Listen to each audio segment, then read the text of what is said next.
Our guest today writes in his book, Embracing Our Mortality, that lawyers, as officers of the court, are not permitted to tell their clients to lie. But physicians are under no such obligation. Under what situations would it be best for us to advise people to maybe polish their recollections? Welcome to the Clinicians Roundtable. I'm Dr. Leslie Lundt, your host, and with me today is Dr. Lawrence Schneiderman, Professor Emeritus in the Department of Family and Preventive Medicine and Adjunct Professor in the Department of Medicine at the University of California in San Diego. He's had a distinguished career in medicine and ethics. Dr. Schneiderman was founding co-chair of the UCSD Medical Center Ethics Committee, and he's been an invited visiting scholar and visiting professor at institutions across the United States and abroad. He's also a recipient of the Pellegrino Medal in Medical Ethics. Welcome to ReachMD, Dr. Schneiderman. Thank you very much for inviting me. Happy to be here. Thank you. As a preeminent medical ethicist, you've been part of so many contentious medical legal deliberations. Our audience today is physicians that could benefit from your perspective on the law in these life and death matters.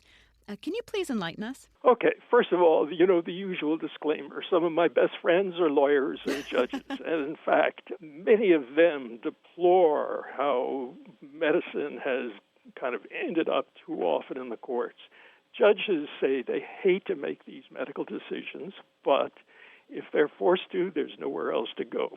One of the cases that really illustrated the problem for me was a case in California of a 46-year-old man who, while drunk, crashed his car and had severe brain damage, was unconscious for over a year. That would qualify him under the Multi-Society Task Force Neurology definition of permanent vegetative state.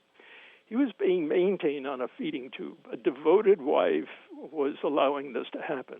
Now, what happened after a couple of months, he began to show some signs of emerging to what we call now the minimal conscious state. The prognosis was very dire. She decided at that point that he started to pull out his feeding tube. That was the only really purposeful gesture he seemed to make. And imagine something that's stitched into his abdominal wall. After he did this 3 times, she said she didn't want to insert it again, saying that her husband wouldn't want it. That's what her children also thought. And they had some quotes of his that seemed to confirm that he would want to be independent. Well, the mother of the man was estranged from the wife, and she demanded that the feeding tube be kept intact. This case went all the way up to the California State Supreme Court. They ruled that the wife of some 20 years did not have clear and convincing evidence that this patient would want his feeding tube removed under these circumstances. Now, the physicians in the audience and anyone else they talk to have to ask, how many of them have given specific instructions what to do if they were in this circumstance? And here's the actual reading is, only when the patient's prior statements clearly illustrate a serious, well-thought-out, consistent decision to refuse treatment under these exact circumstances, or circumstances highly similar to the current situation, should treatment be refused or withdrawn. That was the decision of the California State Supreme Court, and I'm afraid it's been echoed in several state legislatures. This is, in my opinion, inhuman. People, particularly if they're young, particularly if they have some cognitive inability, never have a chance to be this exact. And I would suspect that most of the audience has never told anyone or written anything that would say, under these exact circumstances, you may remove the feeding tube. This is why I say when it comes, only people, by the way, if the decision is contested, as it was in this case, it has to be by someone who has legal standing, and a mother of a patient would be considered. So you don't have to be afraid of this as a general rule, but if it comes to a battle between relatives over what to do with a doctor's patient, and you see the patient being abused by someone who has a personal agenda, which is unrealistic medically, this is where I say, you know what, you should tell the family that if they are forced to testify in court, this is a high standard that has to be met. They should really think about what they're going to say. Now, I admit right off the bat that this is a controversial stance. In other words, are you telling doctors that they should tell patients to lie? Very close to it. In other words, I think close to it. I think I'm on the side of the patient in this case, rather than on the stipulations of an unrealistic court. I've had too many cases where judges have appointed guardians, particularly of infants, newborns, have appointed guardians who don't want to have it on their watch that the feeding tube or other life-sustaining treatment is withdrawn. It's the doctors and nurses who have to suffer treating for a prolonged period of time a very disabled, uncomfortable patient. The judges who made the appointment never saw the patient, never will see the patient. Once again, I think there are so many instances where the law has harmed patients that I do take this rather strong stand, and it's part of being a medical professional. We as physicians have to take a stand on behalf of patients. I might add, if I may, that everyone has heard of Dr. Kevorkian. If you worry about being sued, if you're worried about that, Dr. Kevorkian is the only doctor who has ever been found guilty of killing a patient deliberately. If you follow a good course of action and can justify it, and especially if you've had colleagues involved, and especially if you take it to the ethics committee, you will be safe, because the courts over and over and over again have shown that they don't want to remove the practice of medicine to the courtroom. Wow, that's a strong statement, and I think one we all need to hear. If you're new to our channel, you're listening to the Clinicians Roundtable on ReachMD, the channel for medical professionals. I'm Dr. Leslie Lundt, your host, and with me today is Dr. Lawrence Schneiderman, author of Embracing Our Mortality. We're discussing his perspective on medical ethics at the end of life.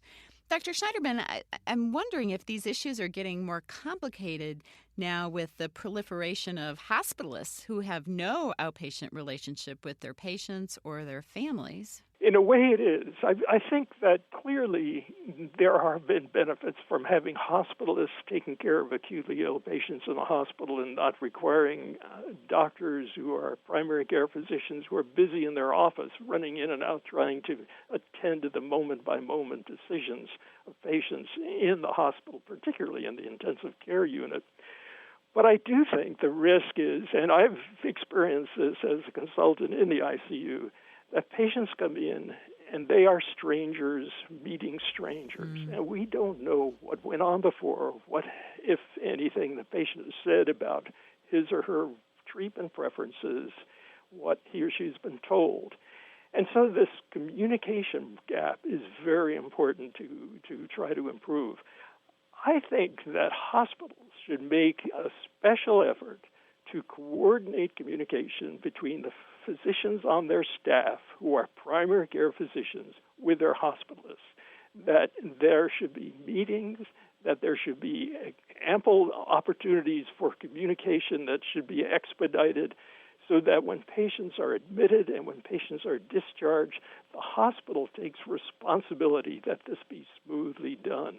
And in that way, I think we'll try to deal with the communication gap. I should also point out that primary care physicians have a big responsibility to get their patients as to make some sort of gesture in the form of an advance directive.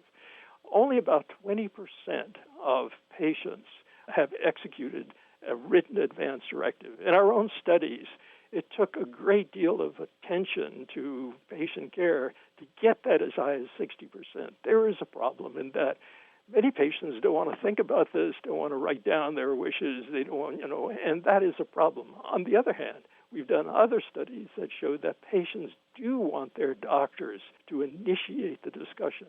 This can be done as a routine, just like tell me about your past history, your social history, how much do you drink, have you executed or written any kind of advance directive, have you talked to anybody about making decisions in case you can't make them? I found that my patients were grateful when I introduced the topic.